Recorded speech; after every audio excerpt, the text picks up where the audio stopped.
आज का पहला question, find the differential equation for the following family of curves,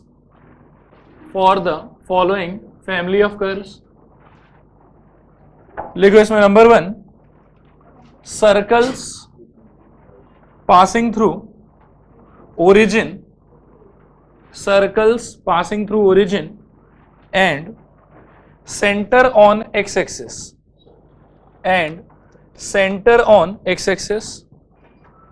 or circles touching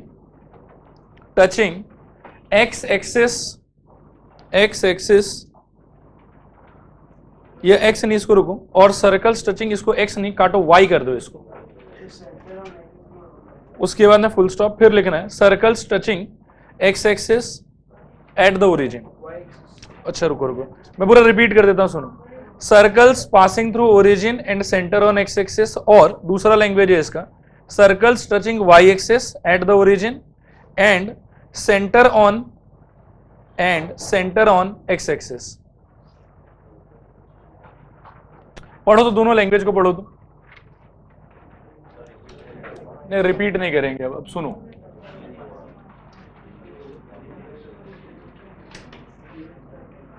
देखो दोनों लैंग्वेज के हिसाब से ना बात एक ही है कि सर्कल को ओरिजिन से पास कराना है और सेंटर जो है वो एक्स एक्सिस पे रखना है आपको। तो 1,0 के टाइप है। देखो पहला लैंग्वेज आपसे कह रहा है कि सर्कल एक है जो ओरिजिन से पास करेगा और सेंटर कहां पे होगा, एक्स एक्सिस पे, और दूसरे लैंग्वेज के हिसाब से ये बोल रहा है कि एक सर्कल है जो वाई एक्सिस को ओरिजिन पे टच करेगा और सेंटर एक्स एक्सिस पे होगा। दोनों का मतलब एक ही है, या तो वाई एक्सिस को ओरिजिन पे टच कराओ या ओरिजिन से पास कराओ, दोनों का सेम मीनिंग है। और ये वाला इस सिचुएशन का डायग्राम होगा। डायग्राम का ऐसा कोई खास रेलेवेंस नहीं है, डायग्राम खाली एक बात समझाने के लिए। इस डायग्राम को ध्यान से देखो, सेंटर जो है सिंस वो एक्स एक्सिस के ऊपर में होगा, इसीलिए कौन से फॉर्मेट का होना चाहिए, 1,0। और अगर सर्कल को सही में ओरिजिन से पास कराना है तो इस सिचुएशन में रेडियस का वैल्यू भी कितना हो जाएगा, सेंटर के एक्स कोऑर्डिनेट जितना ही हो जाएगा। अब अगर आपका कोई सर्कल है जिसका सेंटर 1,0 पे है और रेडियस अगर a यूनिट्स है, तो इसका इक्वेशन कैसा होना चाहिए आपके हिसाब से, x माइनस a का whole square plus y minus 0 का whole square is equal to a square. देखो ये बहुत ही सिंप्लीफाइड इक्वेशन है नहीं, और फर्दर सिंप्लीफिकेशन इसके अंदर में हो सकता है। सोचो क्या हो जाएगा, x square minus twice a x plus a square plus y square is equal to a square. यहां तक बात समझ में आ रहा है। इसमें देखो ए स्क्वायर से ए स्क्वायर कैंसिल हो जाएगा, इक्वेशन क्या बनेगा वो सोचो, x square plus y square कह सकते हो minus twice a x is equal to कितना आएगा, 0। ये यहां तक समझ में आया पूरा का पूरा। अब अगर x square minus x square plus y square minus twice x equal to 0 को देखें तो इसमें पहले सोचो कि आर्बिट्री कांस्टेंट कितना है, एग्जैक्टली एक ही है। कौन है वो, ए। तो कितने बार डिफरेंशिएट कर पाओगे, एग्जैक्टली एक बार। मान के चलो कि ये इक्वेशन नंबर 1 है आपका, एक बार डिफरेंशिएट अगर कर देते हो तो डिफरेंशिएशन का रिजल्ट क्या आएगा सोचो, twice x plus twice y y 1, और बताओ minus twice a is equal to 0। ये समझ में आया। सब में से 2 कॉमन लेके काट सकते हैं, क्या बचेगा बताओ, x plus y y 1 minus a is equal to 0। अब यहां से कुछ खास नहीं करना, a का वैल्यू निकाल लो, x प्लस वाई वाई 1 आएगा अगर निकालते हो तो। इसको मार्क कर लो इक्वेशन नंबर 2। अब अपन कहेंगे कि 2 in 1 अगर अपन यूज करें तो क्या मिलेगा सोचो, x square plus y square minus 2 times of x plus y y 1 into x is equal to 0। खोल दो इसको तो x square plus y square minus twice x square minus twice x y y 1 is equal to 0। X आगे ले लिए, ठीक है। अब यहाँ पे देखो एक्स स्क्वायर और माइनस 2 एक्स स्क्वायर का क्या हो जाएगा, y square minus x square minus twice x y y 1 is equal to 0। ध्यान से देखो इस इक्वेशन को, इसके अंदर में कोई आर्बिट्री कॉन्स्टेंट नहीं है, और ये सारा का सारा क्या है कि जो ओरिजिनल इक्वेशन था इसी को डिफरेंशिएट वगैरह कर कुरा के निकाला है हम लोगों ने, कुछ अंतर मंतर तो किया नहीं जो मैथमेटिकली इनवैलिड हो। तो यही जो इक्वेशन है ये आपका क्या रिप्रेजेंट करेगा, डिफरेंशियल इक्वेशन। क्लियर है, कॉपी कर लो। नेक्स्ट लिखूं, circles passing through origin and center on y-axis and center on y-axis, or circles touching x-axis at the origin and center on y-axis. Circles touching x-axis at the origin and center on y-axis. देखो यहां board पर देखो पिछले बार क्या हो रहा था कि सेंटर आपका था एक्स एक्सिस पे और वाई एक्सिस टच हो रहा था ओरिजिन पे। इस बार एग्जैक्टली उल्टा सिचुएशन है कि सेंटर रहेगा हम लोग का वाई एक्सिस पे और एक्स एक्सिस टच होगा कहाँ पे, ओरिजिन पे। देखो ये इस टाइप का डायग्राम कुछ होगा कि यहाँ पे अपन सर्कल ड्रॉ कर सकते हैं। ये सर्कल ड्रॉ करने के बाद में सोचो कि अगर इसको सच में ऐसा होना चाहिए तो सेंटर का कोऑर्डिनेट किस टाइप का होगा, 0, समथिंग के फॉर्मेट का। जनरली उधर a, 0 लेते हैं, यहाँ क्या ले लेंगे 0, b। और अगर यहाँ पे 0, b मानते हो और सच में इसको ओरिजिन से पास भी करना है तो रेडियस कितना होना चाहिए, रेडियस b होना पड़ेगा। अब इस सिचुएशन में इसका इक्वेशन क्या हो जाएगा वो सोचो। इक्वेशन हो जाएगा x - 0 का whole square plus y - b का whole square is equal to b square. फिर से क्या ये मोस्ट सिंप्लीफाइड फॉर्म है इसका, नहीं। और सिंप्लीफिकेशन क्या हो सकता है, x square plus y square minus 2by plus b square is equal to b square. ये समझ में आ रहा है सबको। b स्क्वायर से b स्क्वायर कैंसिल हो जाएगा, आपको यहां मिल गया x square plus y square minus 2by is equal to 0। ये समझ में आया, ये हो गया आपके लिए इक्वेशन नंबर 1। अब सोचो कि आर्बिट्री कांस्टेंट कितना है यहाँ पे, एग्जैक्टली एक। तो डिफरेंशिएट कितने बार कर पाओगे, एक बार। क्या मिलेगा वो सोचो, 2x plus 2y y1 minus 2by1 is equal to 0। वापस से 2 कॉमन लेके काट सकते तो क्या हो जाएगा सोचो, x plus y1 minus by1 is equal to 0। b का वैल्यू अगर निकालना है तो इस चीज को उधर ले जाओ और y1 को टान के नीचे ले आओ तो क्या आ जाएगा वैल्यू सोचो, x plus y1 divided by y1 is equal to b। ये हो गया इक्वेशन नंबर 2। अब 2 को 1 में यूज कर लो, सोचो क्या निकल के आएगा, x square plus y square minus twice y into x plus y1 divided by y1 is equal to 0। I hope कि समझ में आ रहा होगा। दिस इम्प्लाइज एलसीएम खेल लो तो नीचे यहाँ पे y1 ऊपर आएगा y1 x square plus y1 y square minus twice yx minus twice y square y1 is equal to 0। अब ये y1 तो क्रॉस मल्टीप्लाई होकर 0 हो जाएगा।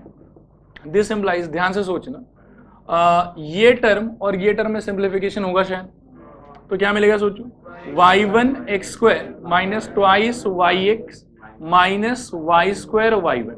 मतलब इसके आगे 1 है, उसके आगे 2 है, एक पॉजिटिव दूसरा नेगेटिव, तो यहाँ से बच जाएगा -1। दिस इज इक्वल टू 0 और फर्दर कोई सिंप्लीफिकेशन नहीं होगा। यही है रिक्वायर्ड डिफरेंशियल इक्वेशन। कॉपी कर लो। देखो all circles, next question, all circles which touch the coordinate axis, all circles which touch the coordinate axis in the second quadrant, all circles which touch the coordinate axis in the second quadrant। Board पर देखो, पहले diagram को समझो कि किस type का diagram होना चाहिए। इसका डायग्राम कुछ इस टाइप का होना चाहिए कि एक्स एक्सिस भी टच हो, वाई एक्सिस भी टच हो, और कौन से क्वाड्रेंट में, सेकंड क्वाड्रेंट में। अब अगर एक्स और वाई एक्सिस दोनों टच होगा, इसका मतलब है कि ये डिस्टेंस और ये डिस्टेंस क्या होना चाहिए, सेम। ये भी रेडियस है, वो भी रेडियस है, मैग्नीट्यूड वाइज दोनों इक्वल रहेगा। और ये जो पॉइंट जो सेंटर की तरह बिहेव करेगा, सिंस ये सेकंड क्वाड्रेंट में, तो इसका साइन कन्वेंशन कैसा होना चाहिए, plus plus plus minus minus plus minus plus. तो ऐसा करें कि इसको -a, डिक्लेयर कर देते हैं और रेडियस को a डिक्लेयर कर देते हैं। इस सिचुएशन में सोचो कि इक्वेशन कैसा हो जाएगा इसका, x माइनस माइनस a यानी कि क्या हो जाएगा, प्लस a का whole square plus y minus a का whole square is equal to a square. ये समझ में आ रहा है। अब खोल दीजिए इसको, क्या होगा सोचिए, x square plus twice ax plus a square plus y square minus twice a y plus a square equal to a square. एक ए स्क्वायर से ए स्क्वायर कैंसिल हो जाएगा। और सोचो क्या क्या सिंप्लीफिकेशन हो सकता है। तो x square plus y square plus twice a common ले लो तो x minus y is equal to, अच्छा नहीं, एक ए स्क्वायर और रहेगा plus a square is equal to 0। ये हो गया आपको मोस्ट सिंप्लीफाइड इक्वेशन। इसको मार्क कर लीजिए इक्वेशन नंबर 1। अब जरा सोचिए कि आर्बिटरी कांस्टेंट कितना है आपके पास, 2 है कि 1 है? एक ही है। अरे ए और ए स्क्वायर ही है, ए ही तो हुआ, कुछ नया थोड़ी दिख रहा है आपको। ए बी अगर दिखाई देता तो एक बात था कि हाँ एक आर्बिट्री कांस्टेंट ए है एक बी है, एक ही का पावर चेंज अगर करता है उससे आर्बिट्री कांस्टेंट नहीं चेंज हो रहा, कांस्टेंट उसको एक ही मान के चलेगी। क्लियर है? क्योंकि डिस्टिंक्ट आर्बिट्री कांस्टेंट कितना है वही हमारे लिए इंपॉर्टेंट है। अगर ए का वैल्यू हम जान जाए तो हम इसका वैल्यू भी जान जाएंगे, इसका वैल्यू भी जान जाएंगे। ऐसा तो है नहीं कि ए जानने के अंदर ये नहीं मालूम चलेगा, वो नहीं मालूम चलेगा। ठीक है, तो यहाँ पे एक ही आर्बिट्री कांस्टेंट मान के चला जाएगा। यहाँ से आप करो डीबीएस और वो भी सिर्फ एक बार कर पाओगे। सोचो क्या निकलेगा, twice x plus twice y y one plus twice a bracket के अंदर में 1 minus y one plus 0 is equal to 0। अब सोचो यहाँ से यदि ए का वैल्यू चाहिए तो पहले तो 2 उड़ा दो, क्या हो जाएगा? सोचो x plus y y one plus a into 1 minus y one is equal to 0। अब यहाँ से यदि ए में इंटरेस्ट है तो ऐसा करो कि इसी टर्म को उस साइड ले चलो, तो x plus y y one is equal to a into Y one minus one कर देता हूँ। जो नेगेटिव साइन आएगा उसकी वजह से क्या है कि इनका साइन पलट जाएगा। अब यहाँ से a का वैल्यू क्या आएगा वो सोचो, a is equal to x plus y y one divided by y one minus one. ये हो गया आपके लिए a का वैल्यू, इक्वेशन नंबर 2।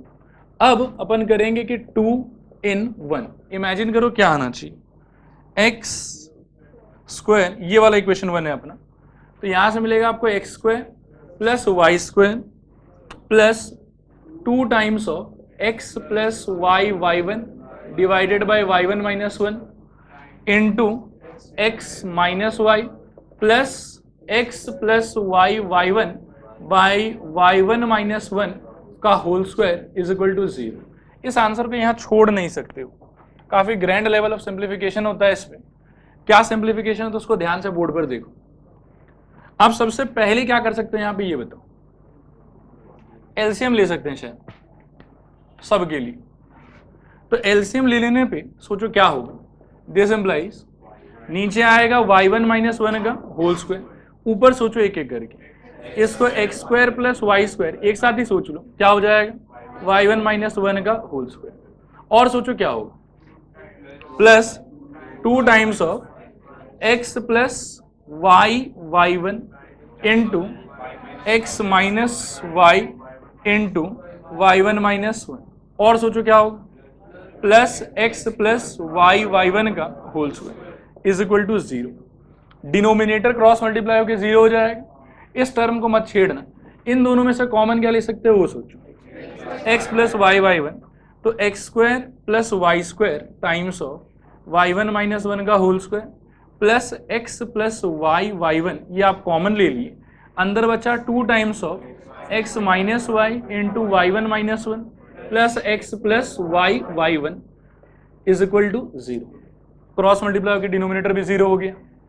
अब सुनो ध्यान से, ये वाला पार्ट को ऐसे छोड़ दो, x square plus y square into Y one minus one का whole square plus x plus y y one, इसको फोड़ो, सोचो क्या आएगा। 2 को एक बार ऐसे छोड़ दो, पहले इनको प्रोडक्ट कर लो, क्या आएगा सोचो, x Y one minus y y one minus, एक सेकेंड रुक जाओ, एक्स, ठीक है चलो रुको, यहाँ मुझे एक्स कर लेने दो, एक्स तो सिस्टमेटिक रहेगा, y y one plus y, और यहाँ से क्या रहेगा, plus x plus y y one is equal to 0।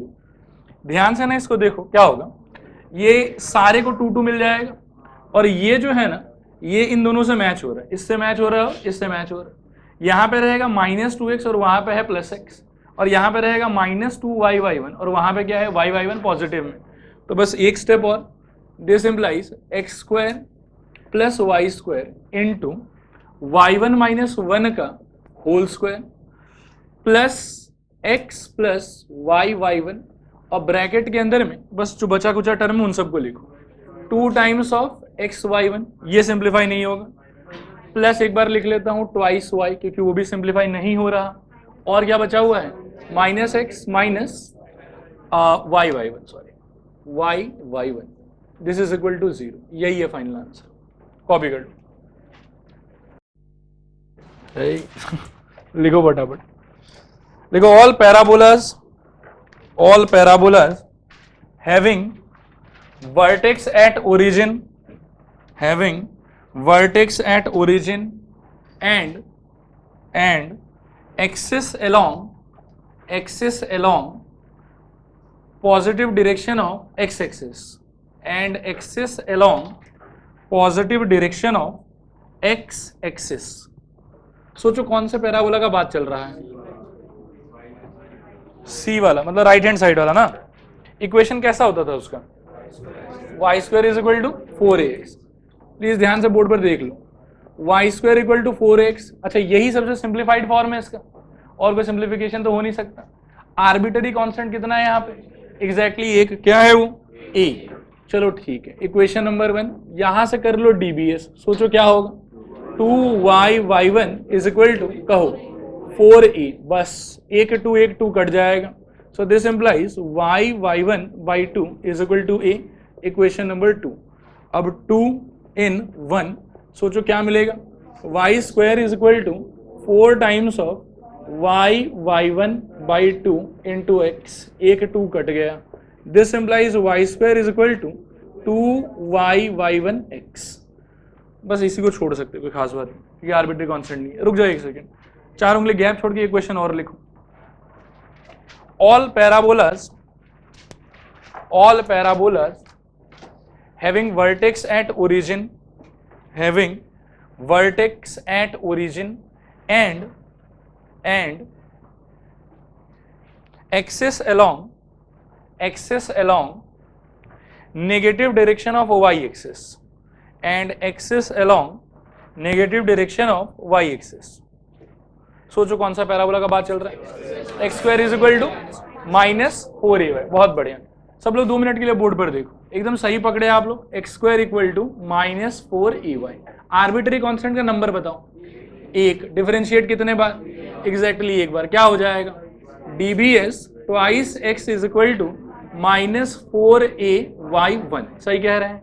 a का वैल्यू यहां से कितना आएगा, a is equal to twice x by -4y1, इस टाइप का कुछ रहेगा, एक 2 गया और एक 4 गया तो 2 बचा, a is equal to -x divided by twice y1, ये आया, ये अपने लिए क्या हो जाएगा क्वेश्चन नंबर 2।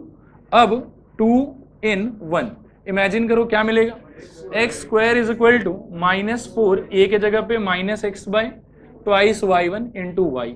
अब ये 2 से 2 गया और ये माइनस माइनस मिला क्या हो जाएगा plus, so x square equal to twice x y. अच्छा y1 मैं सोच रहा हूँ लेफ्ट में ले आता हूँ, ठीक है, बस जो आया है ये आपका आंसर, क्लियर है, कॉपी कर लो दोनों को। नेक्स्ट लिखो,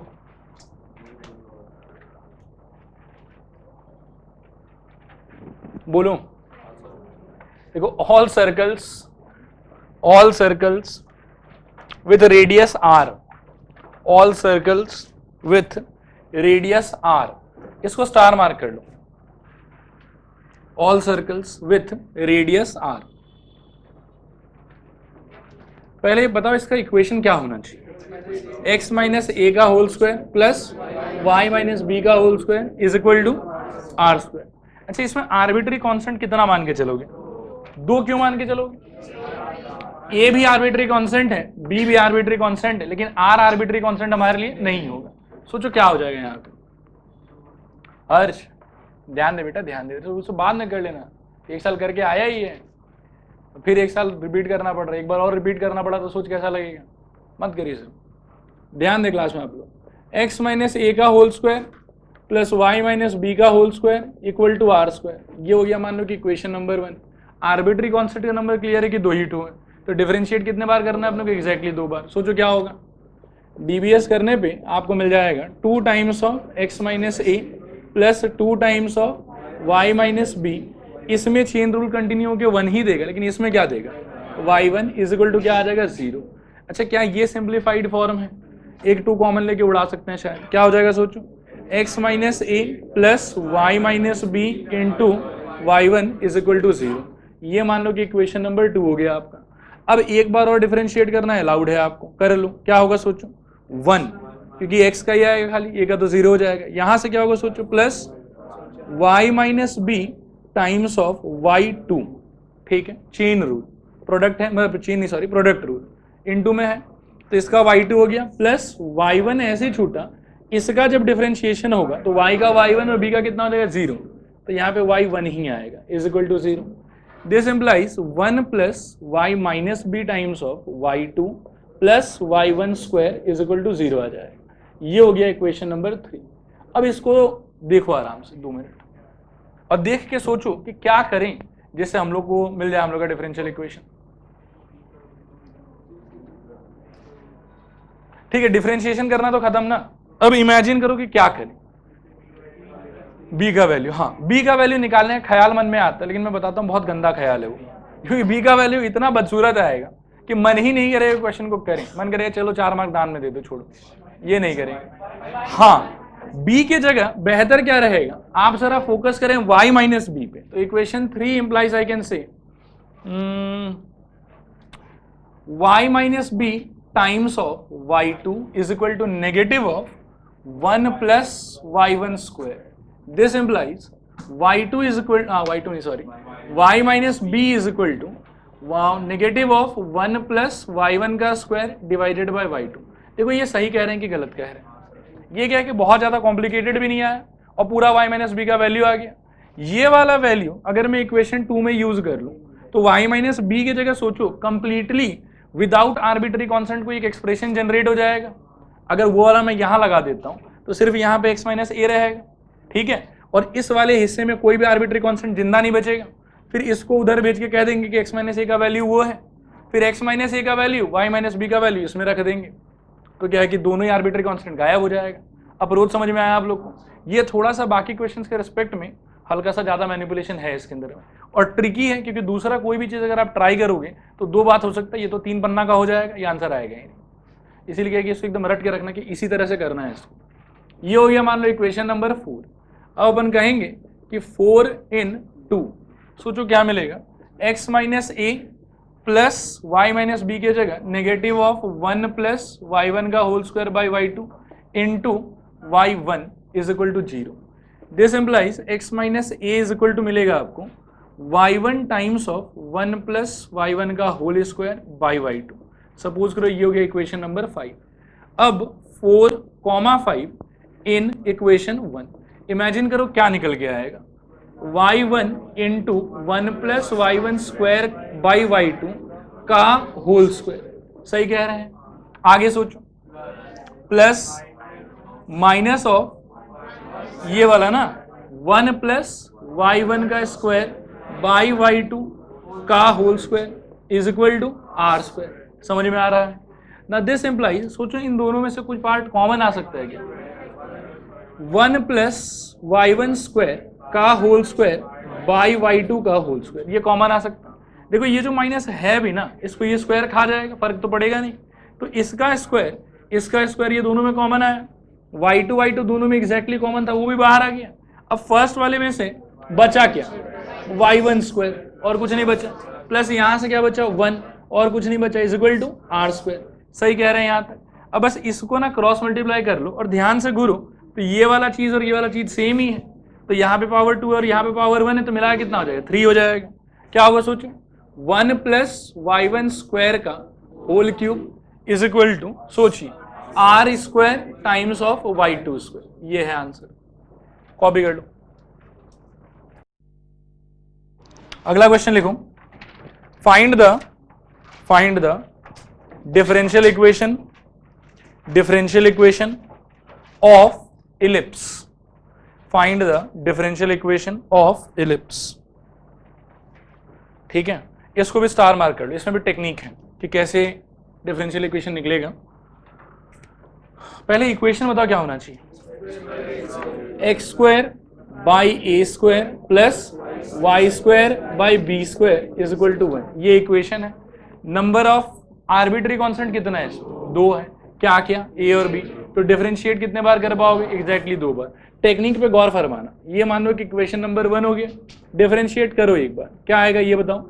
twice x by a square plus twice y y one by b square is equal to 0। सही कह रहे हैं। सिंप्लीफाइड है कि और सिंप्लीफाई हो सकता है? 2 कॉमन निकल के मर सकता है, क्या हो जाएगा? X by a square plus y y one by b square is equal to 0। ये मार्क कर लो इक्वेशन नंबर मान लो कि 2। ठीक है, दिस इंप्लाइज, फिर से डिफरेंशिएट करो, क्या आएगा बताओ? 1 by a square plus 1 by b square, ऐसे ही छोड़ दो, यहां क्या लग जाएगा? Product rule. क्या होगा सोचो? Y y two plus y one square is equal to 0। Clear है? ये हो जाएगा इक्वेशन नंबर 3। अब आराम से 10 सेकेंड टाइम लो, कहो क्या करना चाहिए?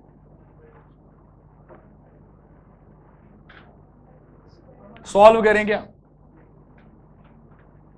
देखो एक चीज समझो, सॉल्व नहीं करेंगे 1 बाई ए स्क्वायर का वैल्यू। अच्छा मैं एक दूसरा सजेशन देता हूं, देखो ये समझ में आता है कि नहीं आता?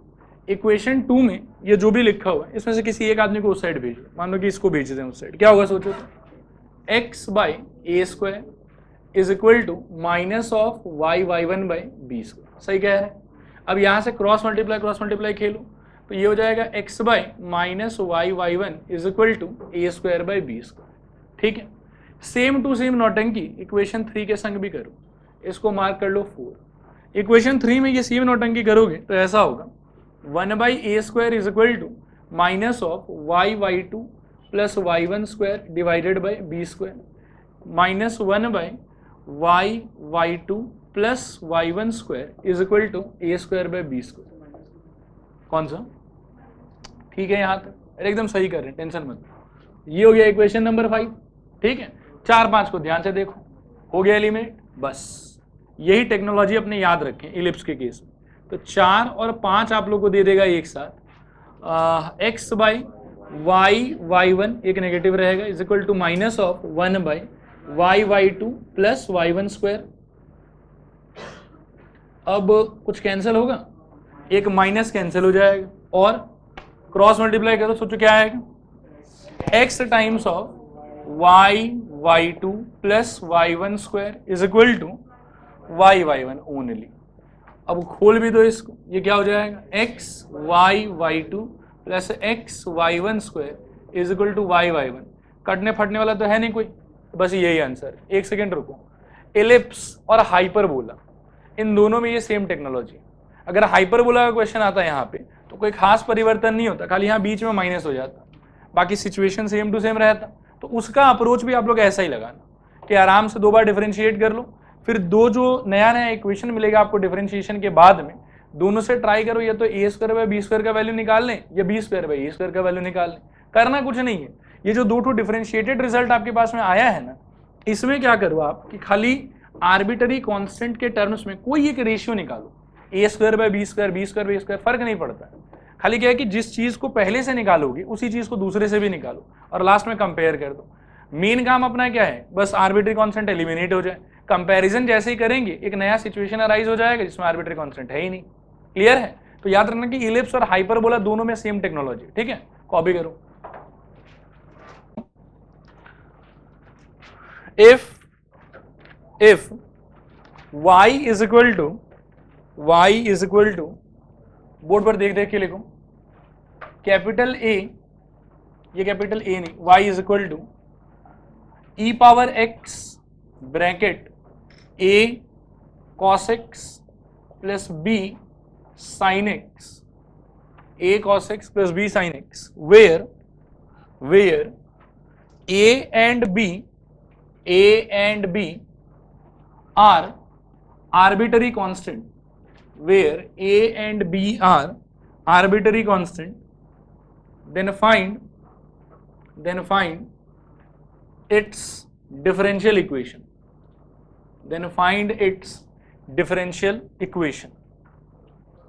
देखो यहाँ बोर्ड पर देखो, बहुत ही इजी क्वेश्चन है, ये खुद हो जाएगा इक्वेशन नंबर 1। और आर्बिट्री कांस्टेंट कितना है इसके अंदर में? 2। तो कितने बार डिफरेंशिएट कर सकते हो? 2 बार। डिफरेंशिएशन ध्यान से देखो बोर्ड पर, इसका डीबीएस करेंगे तो सोचो क्या आएगा? y1 is equal to e power x into a minus sine x plus b cos x plus सोचो a cos x plus b sin x into e power x। क्या हुआ यहाँ पे? Product rule, first function d d x of second plus second function d d x of first. क्या ये इसका simplified version है? नहीं।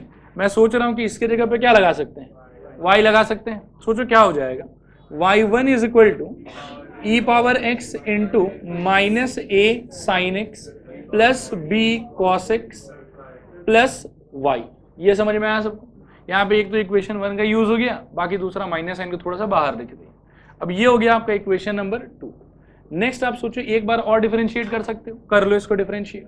सोचो क्या निकलना चाहिए, y2 is equal to, imagine करो, e power x into minus a cos x minus b sine x bracket close plus, मैं लिख रहा हूं minus a sine x plus b cos x into e power x plus y1। देखो ये समझ में आया कि नहीं आया?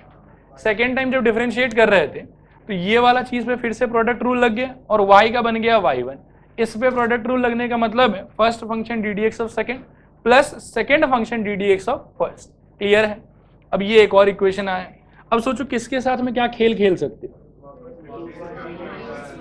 धीरे धीरे। ऐसा है y2 तो अपने जगह पे बढ़िया है, ठीक, y2 लेफ्ट हैंड साइड। ये जो है ना, इसमें से यदि माइनस कॉमन ले लेते हो तो पूरा y रिपीट हो रहा है यहाँ पे, तो ये हो जाएगा आपके लिए y। अच्छा हाँ, माइनस, एक माइनस भी तो बाहर रहेगा, वेरी गुड, प्लस y1। ये चीज भी सही है। अब एक ये वाला चीज बचता है, इसको खोजो कहीं आया क्या ये सेकेंड वाले में। अच्छा सेकेंड वाले के हिसाब से इसका वैल्यू क्या होना चाहिए था, y1 माइनस y, बस बात खत्म। तो प्लस ब्रैकेट के अंदर में y1 माइनस y। अब this implies y2 is equal to 2y1 minus 2y। एक काम और कर लें, y2 minus 2y1 plus 2y is equal to 0। यह है रिक्वायर्ड डिफरेंशियल इक्वेशन। क्लियर है? कॉपी कर लो। देखो next, if y is equal to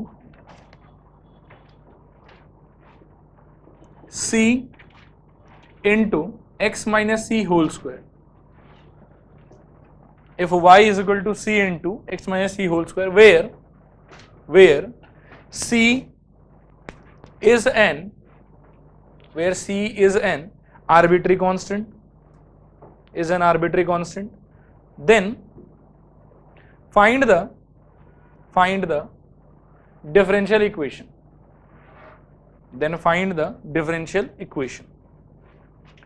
सोचो क्या करें, एक बार डीबीएस डायरेक्टली करें कि खोल के करें?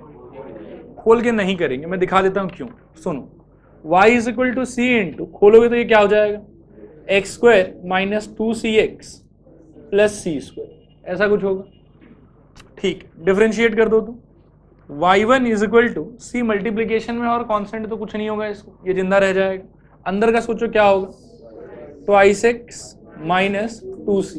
ठीक है, जब ये खुलेगा ना, अब ये खुलने पे हो गया c में quadratic, 2cx minus 2c square, बर्बाद जिंदगी, c का वैल्यू निकाल ही नहीं पाएंगे ढंग से।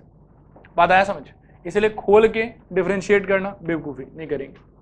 और सोचो, अब जब खोल नहीं सकते हैं डिफरेंशिएट तो एक बार करना ही है, तो डायरेक्टली ही करेंगे। क्या होगा सोचो, y1 is equal to c into 2 times of x minus c. ये भी कोई बहुत सुंदर तो नहीं आया, इक्वेशन नंबर 2। और डिफरेंशिएट वगैरह कर सकते हैं क्या? नहीं। क्या कर सकते हैं, नया इक्वेशन चाहिए जिसमें c नहीं हो, plus minus root y, c नहीं चाहिए फाइनली। इसके बारे में सोचो तो, सुनो 2, सोचो क्या होगा, y1 ऊपर, नीचे क्या रहेगा y, राइट हैंड साइड का c into 2 into x minus c divided by c into x minus c का होल स्क्वायर। c से c कट गया, एक एक्स माइनस सी से एक्स माइनस सी भी कट गया। क्लियर है? क्या बचेगा सोचो तो, क्रॉस मल्टीप्लाई भी खेल लो साथ में, क्या होगा सोचो तो, x minus c is equal to कहो ट्वाइस y बाई y1। खतरनाक ही खेल खेल लिए, इसको अकेला कर दिए इस साइड, ये चला गया ऊपर, ये चला गया नीचे, ठीक है। अब ये हो गया x माइनस सी का value without any arbitrary constant. और खास चीज सुनो, x minus twice y by y1 कर दूंगा तो किसका वैल्यू आ जाएगा, वो c का वैल्यू आ जाएगा। अब इन दोनों को साइमल्टेनियसली उसमें लगा दो एक नंबर पे, तो सोचो क्या हो जाएगा, यहाँ साइड में लिख देते हैं, कहो y is equal to c का मतलब कितना है, x minus 2y by y1 into x minus c का वैल्यू कितना है 2y बाई y1 का होल स्क्वायर। कॉपी कर लो फटाफट।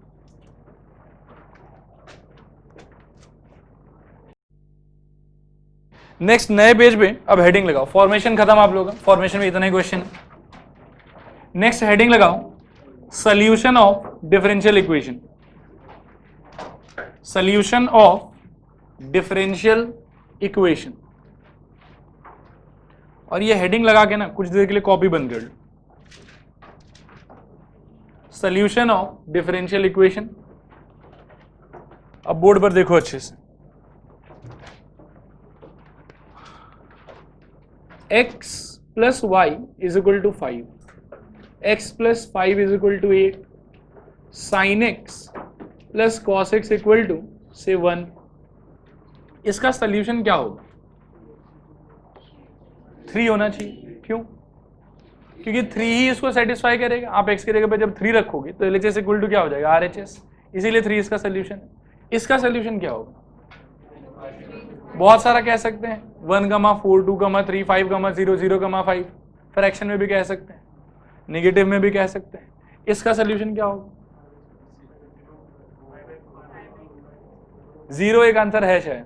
क्यों, साइन 0 0 हो जाएगा, कॉस 0 1 हो जाएगा, और पाई बाई 2 भी एक आंसर है शायद। क्यों, साइन पाई बाई 2 1 हो जाएगा, कॉस पाई बाई 2 0 हो जाएगा। मुद्दा का बात है कि सोल्यूशन का मतलब क्या होता है, कोई भी ऐसा वेरिएबल अंडर स्टडी, मतलब यहाँ पे वेरिएबल अंडर स्टडी क्या है, x, यहाँ पे variable under study x, y, यहाँ पे साइन x, कॉस x बोलना चाहिए आपको, ये x भी कह सकते हो।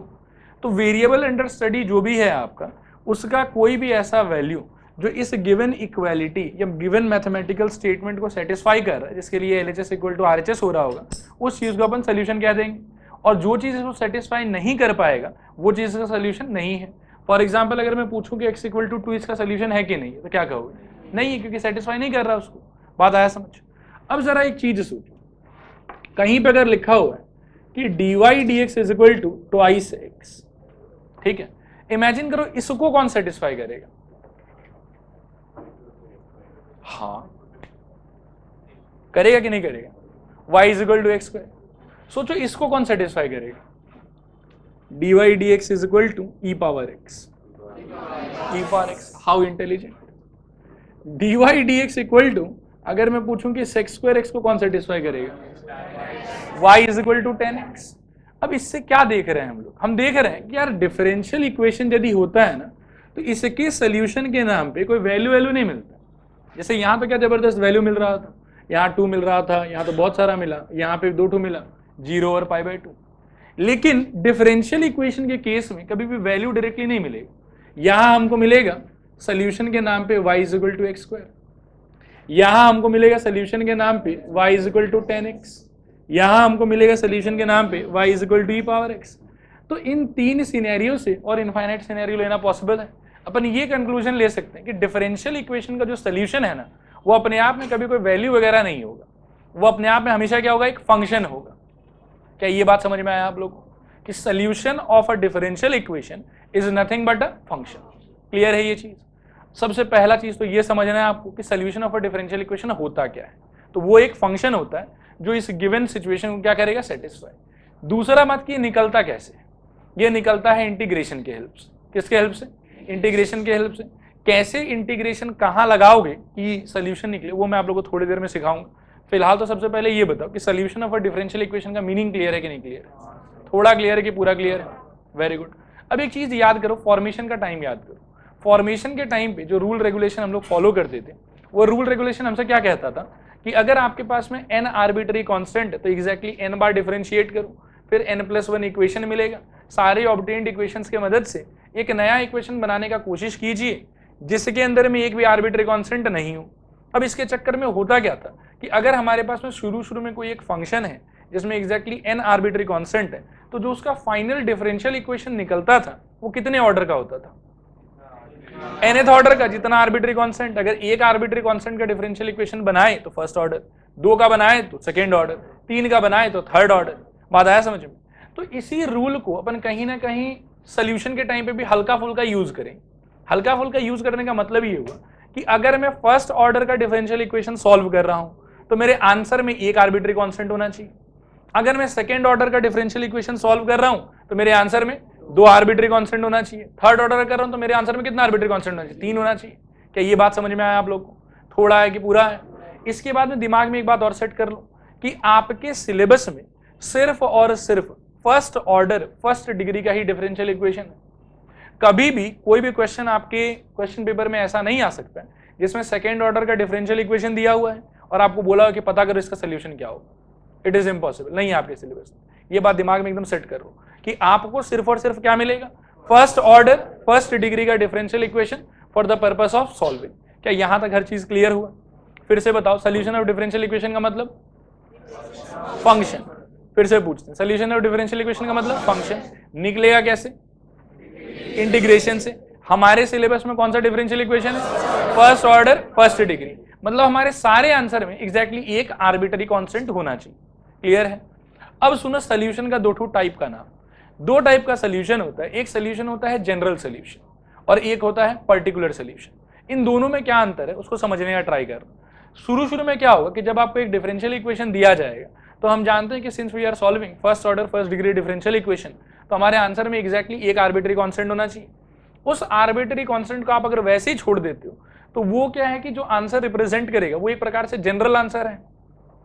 सपोज करो कि आप इसको सॉल्व किए किसी एक डिफरेंशियल इक्वेशन को, आपके आंसर में एक आर्बिट्री कांस्टेंट निकला और आप उसको वैसा का वैसा ही छोड़ दिए। इसका मतलब है कि वो जो भी चीज रिप्रेजेंट करेगा, मानो कि आंसर आया y = mx + c आंसर आया, ये y = mx आंसर आया, तो y = mx क्या कर रहा है? पूरे लाइंस पासिंग थ्रू ओरिजिन के फैमिली को रिप्रेजेंट कर रहा है। बात आ रहा है समझ?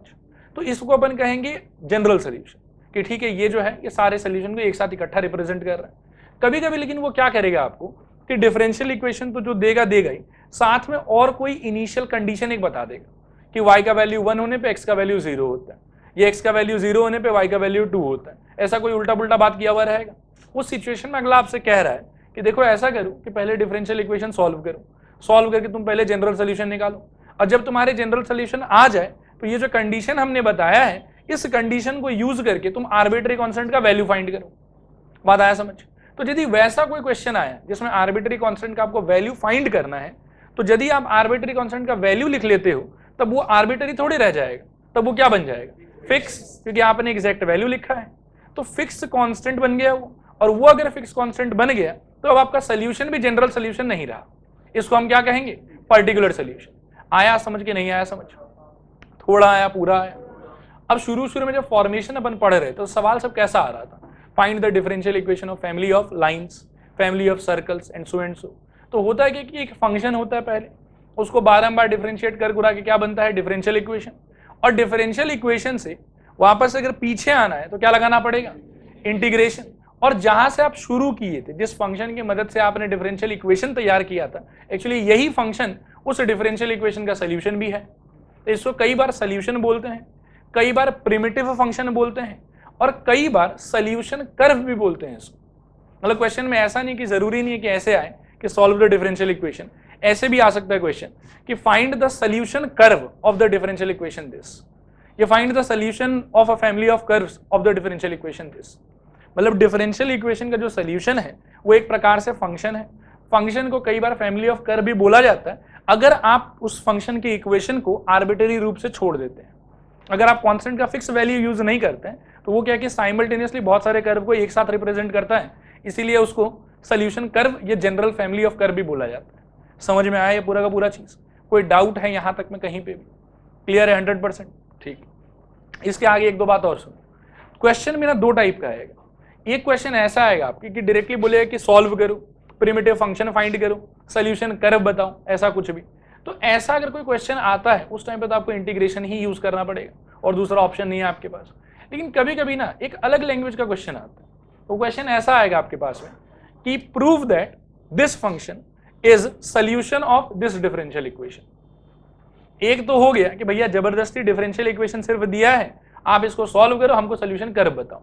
और एक दूसरा क्वेश्चन है कि आपको साबित करने के लिए बोलेगा कि prove that this is the solution of this given differential equation. Clear है? जहां पे डायरेक्टली आपसे सॉल्व करने के लिए कहा जा रहा है कि इस डिफरेंशियल इक्वेशन का आंसर बताओ, सोल्यूशन बताओ, वहां तो इंटीग्रेशन के अलावा दूसरा कोई ऑप्शन अपने पास नहीं। लेकिन जहां हमको फंक्शन भी बता दिया, हमको डिफरेंशियल इक्वेशन भी बता दिया, यहां पे मैं आपको बताता हूं कि इंटीग्रेशन मैंडेटरी नहीं होता है। यहां पे आप क्या कर सकते हैं कि आप रिवर्स प्रोसेस लगाइए, आप डिफरेंशिएशन की मदद से भी काम कर सकते हैं। आप देख लीजिए कि डिफरेंशियल इक्वेशन में कौन से ऑर्डर का डेरिवेटिव है, आपके पास में इनिशियल फंक्शन है, आप आराम से उसके डेरिवेटिव्स को देख देख के उतना डेरिवेटिव आप भी निकाल लीजिए। मान लीजिए कि आपके डिफरेंशियल इक्वेशन में dy dx भी है, d2y by dx स्क्वायर भी है, आप अपने y इज इक्वल टू जो fx आपको दिया हुआ है उसको एक बार डिफरेंशिएट कीजिए, क्या मिल जाएगा? dy dx। एक और बार कीजिए, क्या मिल जाएगा? d2y by dx square. अब ये जो दोनों वैल्यू है ये डिफरेंशियल इक्वेशन में डाल दो। डालने के बाद में अगर LHS इक्वल टू RHS हो गया मतलब ठीक है, ये सोल्यूशन है उसका, और अगर नहीं हुआ तो सोल्यूशन नहीं है। बात आया समझ? सॉल्विंग के पर्पज से अगला कभी भी आपसे फर्स्ट ऑर्डर फर्स्ट डिग्री के अलावा कुछ नहीं पूछ सकता, क्योंकि अगर वो इंटीग्रेट करने के लिए कह रहा है तो सिर्फ और सिर्फ सिलेबस में फर्स्ट ऑर्डर फर्स्ट डिग्री है। लेकिन ये जो पैटर्न मैंने अभी बताया कि सोल्यूशन भी बताया हुआ रहेगा और डिफरेंशियल इक्वेशन भी बताया हुआ रहेगा, इसमें वो जो ऑर्डर चाहे पूछ सकता है, सेकेंड ऑर्डर पूछे, थर्ड ऑर्डर पूछे, क्योंकि यहाँ पे इंटीग्रेशन करना ही नहीं है आपको। यहाँ पे करना क्या है आपको? डिफरेंशिएशन, और डिफरेंशिएशन तो आप कोई भी ऑर्डर तक कर सकते हो। प्रोसेसिंग समझ में आया? स्टार्टिंग से रिवाइज करते हैं। पहले बताओ सोल्यूशन ऑफ डिफरेंशियल इक्वेशन का मतलब क्या होता है? फंक्शन। कौन सा फंक्शन? वो फंक्शन जिससे ये डिफरेंशियल इक्वेशन बना हो। क्लियर है? ये इसका मीनिंग है। निकालने का तरीका क्या है? इंटीग्रेशन करके निकालेंगे। हमारे सिलेबस में इंटीग्रेशन के प्रोस्पेक्ट से क्या क्या आएगा? फर्स्ट ऑर्डर फर्स्ट डिग्री, कुछ और आ ही नहीं सकता। बात आया समझ? सोल्यूशन होता कितना टाइप का है? दो। कैसा कैसा? जनरल सोल्यूशन और particular solution. What is the meaning of general solution? अगर आर्बिट्री कांस्टेंट को आर्बिट्री छोड़ देंगे तो वो हो जाएगा जनरल सोल्यूशन। लेकिन यदि आर्बिट्री कांस्टेंट का एग्जैक्ट वैल्यू फाइंड करेंगे by the help of any initially given condition तो वो क्या हो जाएगा? फिक्स कांस्टेंट में कन्वर्ट हो जाएगा और सोल्यूशन क्या हो जाएगा? सोल्यूशन हो जाएगा पर्टिकुलर सोल्यूशन। समझ में आया पूरा का पूरा? और क्वेश्चन कितने टाइप का आ सकता है? क्या क्या? एक तो अपन ऐसे कहें कि एक वेरिफिकेशन का सवाल आएगा और एक सॉल्विंग का सवाल आएगा। बात आया समझ? और डिफरेंशियल इक्वेशन के सोल्यूशन को और किस किस नाम से पुकारा जाता है? Solution of differential equation, primitive function और सोल्यूशन कर्व। सोल्यूशन कर्व भी बोलते हैं। ये यहां तक सब चीज क्लियर है आप लोग? कोई डाउट कहीं पर भी? ठीक है, लिखो इन सब बातों को।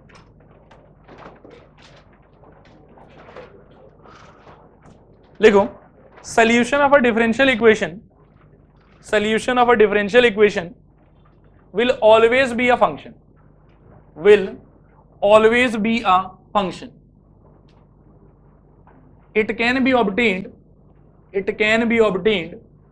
by the help of integration. It can be obtained by the help of integration.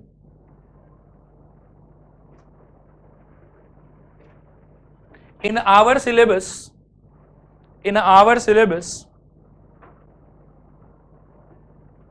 we will get questions based on first order and first degree, first order and first degree, full stop। फिर नीचे लिखो general solution slash particular solution, general solution slash particular solution. इसमें लिखूं if the solution contains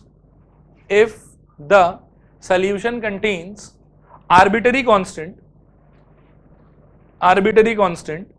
then it is called general solution. Then it is called general solution. But if we find if we find the value of the arbitrary constant, the value of the arbitrary constant by some means,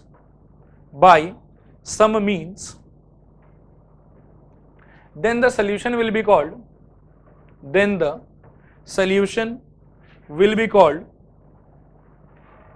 particular solution. Then the solution will be called particular solution. पढ़ के देखो पूरे को एक बार फटाफट।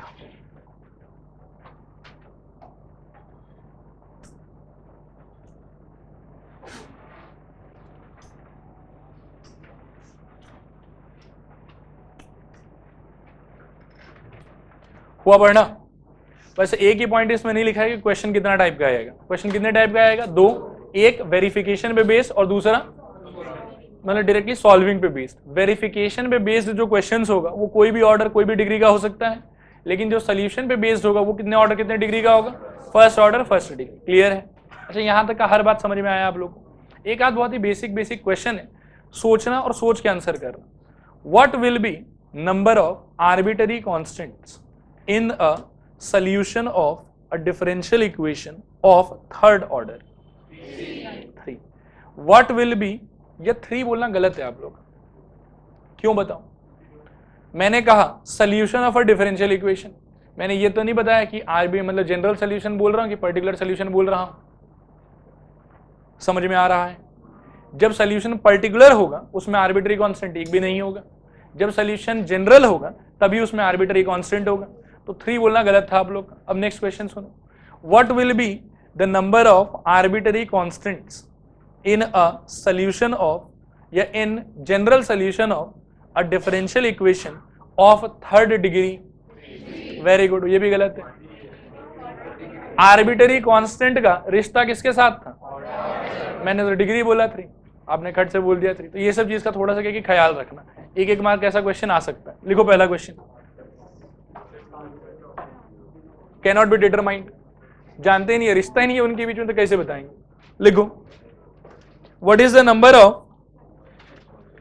Number of arbitrary constants, what is the number of arbitrary constants in the particular solution, in the particular solution of a third order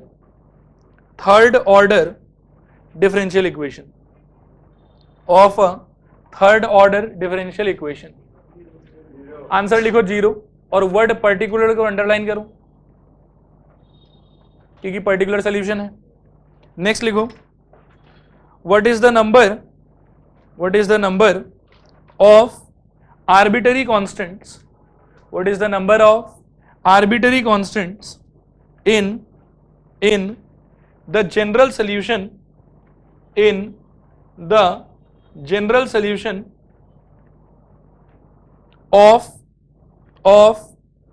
third degree differential equation, third degree differential equation. लिखो cannot be determined और word degree को underline कर दो। Cannot be determined, degree को underline करो। Next question लिखो, prove that y is equal to a e power twice x plus b e power minus x is a solution of d2y by dx square minus dy dx minus twice y is equal to 0, is a solution of d2y by dx square minus dy dx minus twice y is equal to 0। सवाल पढ़ के ना पहले ये justify करो कि verification का है कि सॉल्विंग का है। वेरिफिकेशन का है तो इंटीग्रेशन यूज करें कि डिफरेंशिएशन यूज करें? डिफरेंशिएशन। प्लीज बोर्ड पर अच्छे से देखो, ये मान लो कि इक्वेशन नंबर 1 और इसको हाथों हाथ मान लो कि इक्वेशन नंबर 2। अब इसके बाद में देखो ऐसा हो जाएगा, ये 2 मत मानो, LHS बोल देंगे। यहां से डिफरेंशिएट करो। अच्छा, डिफरेंशिएट कितने बार करोगे? इस बार कोई आर्बिट्ररी कांस्टेंट ये सबको देख रहे हो क्या? नहीं, इस बार देखो कि आंसर में कितना ऑर्डर तक का चाहिए, जितना ऑर्डर तक का चाहिए उतना बार करो। क्या हो जाएगा बताओ, y1 is equal to twice a e power 2x, सही कह रहे हैं। आगे बताओ minus b e power minus x, समझ में आया ये वाला। एक बार और डिफरेंशिएट कर लो और इसको कुछ मार्क भी कर लो, से इक्वेशन नंबर 2। सेकेंड डिफरेंशिएशन बोलो, रिजल्ट क्या देगा, y2 is equal to 4a e power 2x plus b e power minus x. एक माइनस पहले से है, एक और आएगा, मिल मिला के ये हो जाएगा। इक्वेशन नंबर हो गया 3। क्या ये समझ में आया? क्या इससे और फर्दर कोई ऑर्डर का चाहिए हम लोग? नहीं, इतने से काम चल जाएगा। अब आ जाओ गिवन एक्सप्रेशन के LHS पे। LHS में आपके पास में है देखो y2 minus y1 minus twice y, ठीक है। वैल्यूज को पुट करो तो y2 के जगह पे क्या डालोगे, 4, सब लोग बोलो 4a e power twice x plus b e power minus x. मिला लो, देखो समझ में आया कि नहीं आया। फिर क्या चाहिए अपने को, माइनस y1 कहाँ है, यहाँ है, और इसके बाहर क्या लगा हुआ है, माइनस। तो देखो नेगेटिव ऑफ क्या होगा सोचो, 2a ई पावर 2x, और बताओ minus b e power minus x, और बोलो माइनस 2 टाइम्स ऑफ y ले लो, a e power twice x plus b e power minus x. कहो क्या होगा, 4a e power 2x plus b e power minus x minus 2a e power 2x plus b e power minus x minus 2a e power 2x minus 2b e power minus x. ध्यान से करो, सब cut गया, 4 2 2 4, 1 2 positive में minus 2 negative में, this is equal to 0 and this is equal to RHS। अब देखो statement ऐसा होगा कि सिंस ये इसको सेटिस्फाई कर रहा है देयरफॉर ये इसका सोल्यूशन है, जो सोल्यूशन की एकदम फंडामेंटल अंडरस्टैंडिंग है। क्लियर है? कॉपी कर लें फटाफट, उड़ नहीं सकते। लिखो प्रूव दैट, 5 मिनट लगेगा, फटाफट लिख लो। लिखो prove that v is equal to a by r plus b, v is equal to a by r plus b is a solution of लिखो y2 plus 2 by r y1 is equal to 0 is a solution of y2 plus 2 by r y1 is equal to 0। सोचो differentiate किसके respect में करना है,